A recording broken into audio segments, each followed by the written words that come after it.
So I grew up in Iowa, in my earliest years on a family farm, and lived just a couple miles from both sets of grandparents who were also farming. And it was just normal to go out to the garden to pick fresh food for our meals and to know where our meat was coming from, and to be close to other folks that were growing food for both their family and community.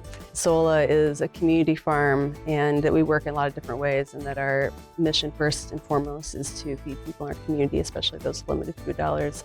I mean, here in Champaign-Urbana, we're surrounded by some of the best soil in the world, yet we have 1 in 6 people who don't know where their next meal is coming from, and often people with limited food dollars are not spending them on vegetables, even though we know it's a healthy part of the diet.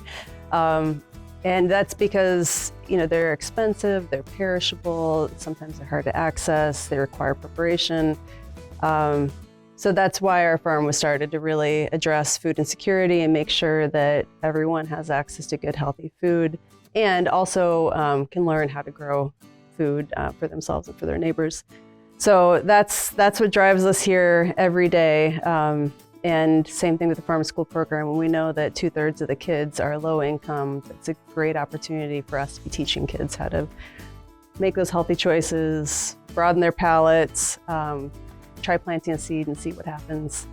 And that's the whole point of our farms, to work on that food security issue. Historically, it's been a male-dominated workspace, but when I think back to the family farm that I grew up on and seeing my grandparents farming, both my grandmas were critical parts of the farm. They were farmers too, and I think that goes for a lot of women who don't get recognized as farmers, so to speak.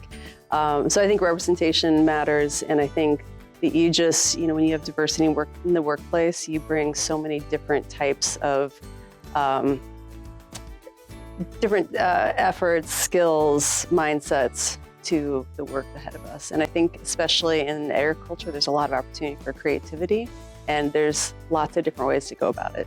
We've donated over 125,000 pounds into the community and have started some major community initiatives.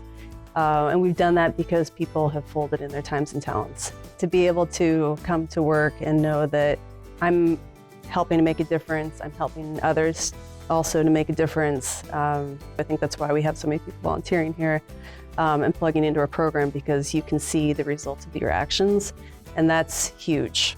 That's really the spirit of Sola, is people plugging in and knowing they can help others.